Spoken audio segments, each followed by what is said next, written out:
चलिए आज बात करते हैं पारिस्थितिक तंत्र के बारे में कि पारिस्थितिक तंत्र क्या है। इससे संबंधित कुछ क्वेश्चन आते हैं, तो आज पूरे क्वेश्चन अपन कवर करेंगे पारिस्थितिक तंत्र से जो संबंधित है। तो सरल भाषा में यदि कहें कि पारितंत्र या पारिस्थितिक तंत्र क्या है, तो हम लोग अपने आसपास देखते हैं बहुत सारी चीजें हैं। क्या क्या है?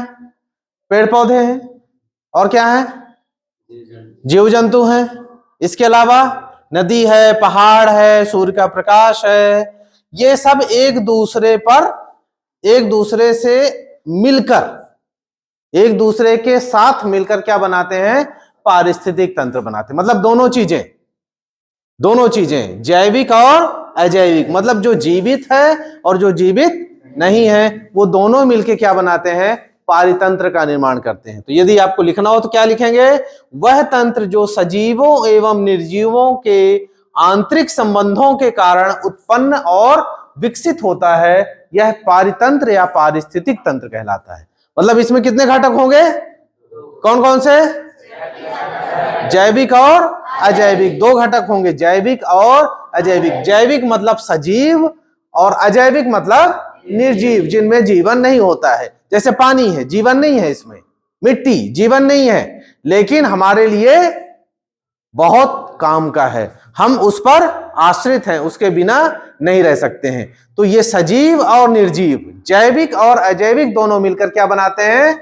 एक तंत्र बनाते हैं, जिसे हम कहते हैं पारिस्थितिक तंत्र। बहुत सरल भाषा में मान लो कि जैविक और अजैविक घटक मिलकर क्या बनाते हैं? पारिस्थितिक तंत्र। अब पारिस्थितिक तंत्र में दो घटक हैं, कौन कौन से? जैविक और अजैविक। जैविक को समझ लो, जैविक घटक मतलब जो जिनमें जीवन होता है, वो घटक कहलाते हैं जैविक घटक। जैविक घटक के तीन प्रकार, उत्पादक, उपभोक्ता और अपघटक। और सरल भाषा में कहें समझने लायक, सबसे पहले समझ लो इसको। तो उत्पादक मतलब बनाने वाला, उपभोक्ता मतलब खाने वाला, और अपघटक मतलब अपघटित करने वाला या सड़ाने वाला।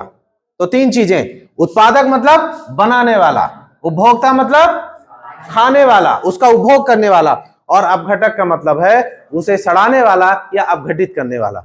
सड़ाने वाला शब्द का उपयोग नहीं करेंगे कॉपी में लिखते समय, वहां आपको शब्द उपयोग करना है अपघटित करने वाला। लेकिन आप दिमाग में रखिए कि अपघटक का काम क्या है, अपमार्जक का काम क्या है।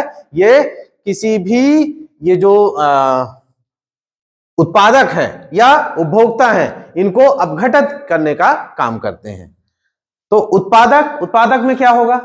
इसमें हरे पेड़ पौधे आते हैं जो प्रकाश संश्लेषण की क्रिया के द्वारा भोजन बनाते हैं। तो ध्यान रखेंगे, उत्पादक में सिर्फ पेड़ पौधे ही आएंगे जो अपना भोजन अपने शरीर में बनाते हैं। ये नहीं कि हम लोग अपना भोजन बना रहे हैं तो आप बोल दो हम भी उत्पादक हैं, हम भी तो अपना खाना बनाते हैं, लेकिन अपना खाना वो नहीं, मतलब अपने शरीर के अंदर यदि ये खाना बना रहे हैं तो ये कहलाते हैं उत्पादक। प्रकाश संश्लेषण की क्रिया के द्वारा ये अपना भोजन बनाते हैं।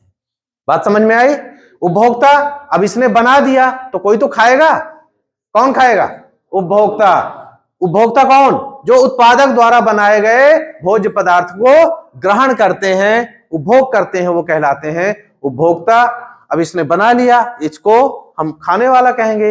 ये तीन प्रकार के, प्राथमिक उपभोक्ता, द्वितीयक उपभोक्ता और प्राथमिक उपभोक्ता में शाकाहारी आएंगे, जो सिर्फ क्या करते हैं? हरे पेड़ पौधे, पत्तियां, फल फूल ये सब खाते हैं, तो वो क्या हो गए? प्राथमिक उपभोक्ता। फिर द्वितीयक उपभोक्ता, जो प्राथमिक उपभोक्ता को खाते हैं, मतलब जो शाकाहारी को खाते हैं, तो प्राथमिक उपभोक्ता कहलाएंगे शाकाहारी, द्वितीयक उपभोक्ता कहलाएंगे मांसाहारी, और तृतीयक उपभोक्ता कहलाएंगे एक तरीके से सर्वाहारी।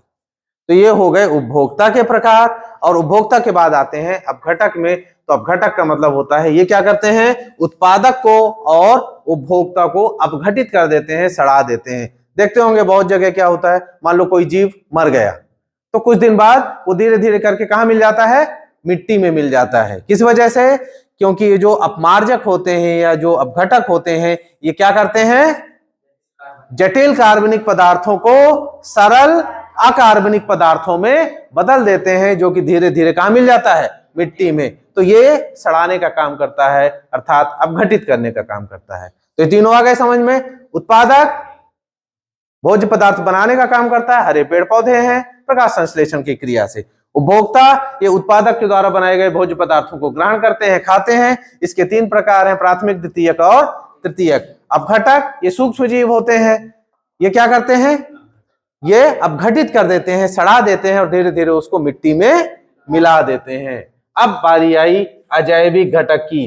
तो अजैविक घटक, इनमें जीवन नहीं होता है, जैसे ताप, वर्षा, वायु, मिट्टी, खनिज, सूर्य का प्रकाश, ये सब क्या कहलाते हैं, ये अजैविक घटक कहलाते हैं। तो ये दोनों मिलते हैं। हमको ताप की भी जरूरत है, बिना पानी के हम नहीं रह सकते और ना कोई खाद्य पदार्थ उत्पन्न कर सकते हैं। वायु, वायु के बिना रह सकते हैं क्या, ऑक्सीजन लेते हैं, कार्बन डाइऑक्साइड छोड़ते हैं, पौधों को भी आवश्यकता होती है। मिट्टी, मिट्टी नहीं रहेगी तो कहाँ ये अपना भोज्य पदार्थ जो होता है वो उगेगा, पेड़ पौधे कहाँ उगेंगे। खनिज तत्वों की आवश्यकता होती है। तो ये सब क्या है, अजैविक घटक है। तो जैविक और अजैविक दोनों की आवश्यकता होती है, दोनों के बीच में संबंध होता है, यही क्या कहलाता है, पारितंत्र। दोनों के बीच में संबंध हुआ जिसकी वजह से एक पारितंत्र का निर्माण होता है। और पारिस्थितिक तंत्र कई प्रकार के होते हैं, कुछ मानव निर्मित होते हैं, कुछ प्राकृतिक होते हैं। तालाब का पारिस्थितिक तंत्र प्राकृतिक है। आप अपने घर में एक बगीचा बना लो, वो क्या हो जाएगा, आपका मानव निर्मित पारिस्थितिक तंत्र हो जाएगा। ठीक है। इसमें एक क्वेश्चन और आता है कि पारिस्थितिक तंत्र में कौन सा क्वेश्चन है उसका, अपमार्जकों की भूमिका। पारिस्थितिक तंत्र में अपमार्जकों की क्या भूमिका है। तो क्या भूमिका है, अपमार्जक अर्थात अपघटक की क्या भूमिका है, ये क्या करते हैं, ये सरल कार्बनिक पदार्थ, सरल अकार्बनिक पदार्थ में बदलते हैं। किसको, जटिल कार्बनिक पदार्थों को, मतलब ये अपघटित करने का काम करते हैं, सड़ाने का काम करते हैं। ठीक है। तो पारिस्थितिक तंत्र समझ में आ गया, ये याद कर लीजिएगा, ये बहुत जरूरी है, इससे कई क्वेश्चन आपके बनते हैं।